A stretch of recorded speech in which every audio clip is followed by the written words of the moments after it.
Yeah, so in last class what we discuss. Like we had a HRMS application, right? So this HRMS application was there, right? Where HR was feeding all of the user data. Like 1500 record HR on border to the system. Right, so this was, like one of the company, let's say.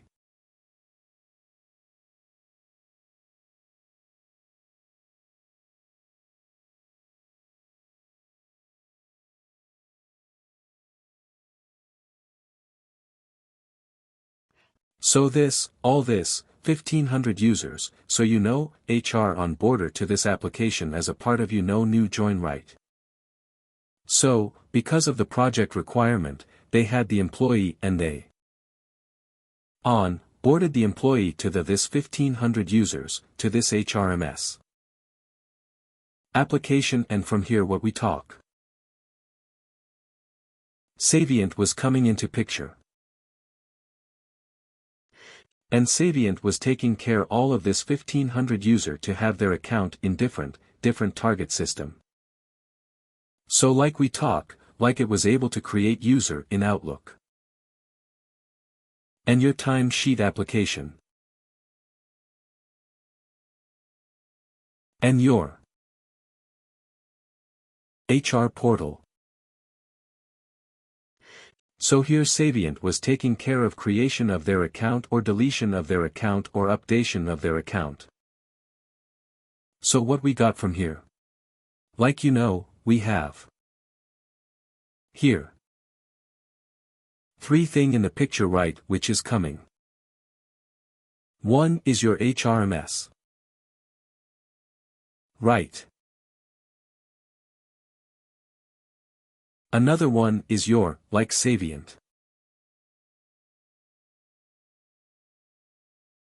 And these are the like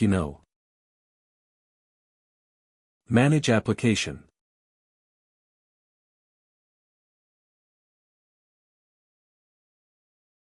Okay, so these 3 is coming to the picture.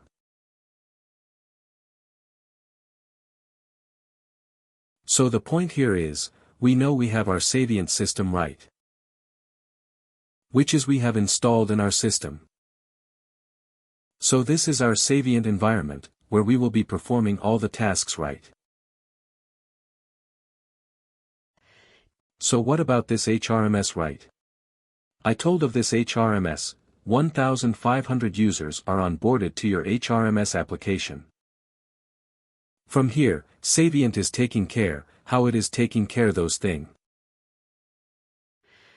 That's the question, right, how this 1500 users are coming to your Saviynt application. These 1500 users. If those are coming to Saviynt, only then after Saviynt can send those data to this application, like this manage application, how it is sending. We'll also look into that, right? So that is a thing, how it is sending. So the first point of thing, how this HRMS application, this 1500 users, are getting onboarded to your Saviynt application. So this concept we used to called in Saviynt.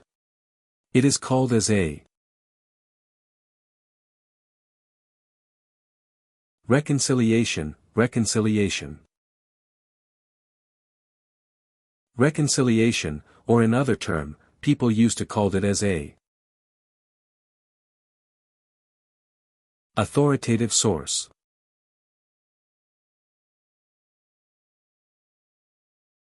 Authoritative source. Or, in the layman term, people. Also, it used to call it as a user import. Okay, what it is called reconciliation.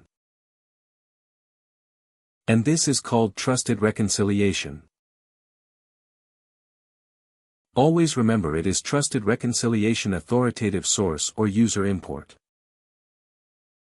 So in the 3 name most of the guy that used to call.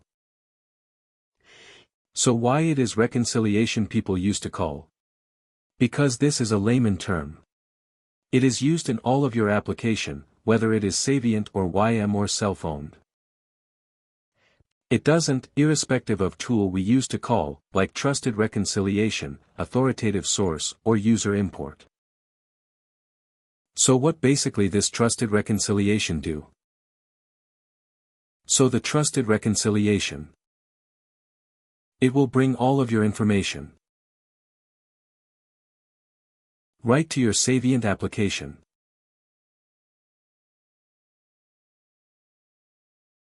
Basically we talk in the first class. What is the Saviynt used right? It is used to manage the lifecycle of a user right. So this Saviynt it is. Managing lifecycle of user in intuitive that lifecycle of the user. Let's say, we have a ABC user, right? So this ABC user, it came from your. This is your trusted source, or it is called as a HRMS application. So don't get confused with the name. HRMS is the application name and it is called as a trusted source, or you can call it as an authoritative source or trusted reconciliation source. So this ABC user, it came from here to your Saviynt right, from Saviynt right. Through some mechanism it is getting created in your different managed application. Let's say in Outlook, timesheet or HR portal, after this user or this account are getting created here. Right. So, time to time, this user need access every day, and this user is getting promoted. This user is getting or leaving the company, and what access this user have right from time to time, with which application, which is this. So we are also monitoring that right, I told you, using some certification and decision. So this is all it is called as a lifecycle manager of a user.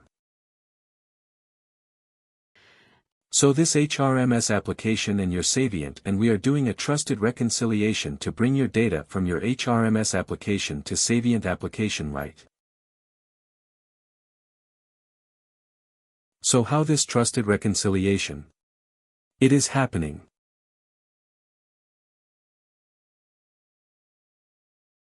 This trusted reconciliation right. So we are discussing now trusted reconciliation. So this trusted reconciliation, it happened through a connector. Right through a connector. So here we have our HRMS application, here we have a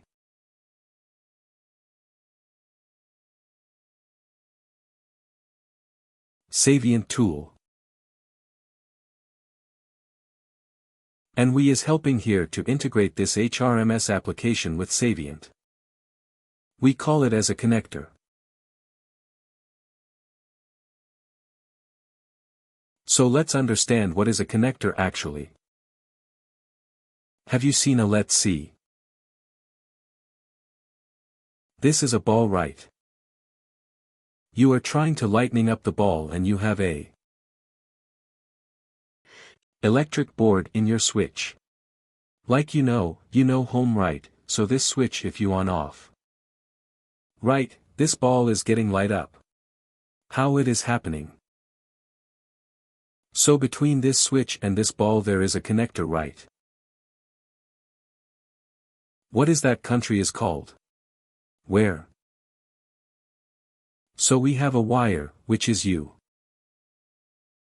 Connected to your bulb once, which if you switch on and off and this ball is getting off right through a connector, so that connector it is called as a wire here, right WI array. In the same way, if you talk about like your HRMS application and Saviynt tool, we have a connector. So this connector, it is again residing inside your Saviynt application. So in Saviynt application you have a part of. It is called as a connector. And these connector are inbuilt. Okay. It's already present. You need not to develop any connector here unless there is a, like something more extra difficult requirement which is not matching your case. But Saviynt has already inbuilt a number of connector right to connect to your HRMS application. So these connector, it is nothing but Saviynt has built up in the back end. It is a piece of Java code, okay, and this Java code is already ready-made available. You need not, to develop any such code, just you have to utilize it for your integration purpose. So you might have heard a lot of people use database. Many people use your HRMS application. Many people use Active Directory. Okay. Some people use LDAP, some people use Workday,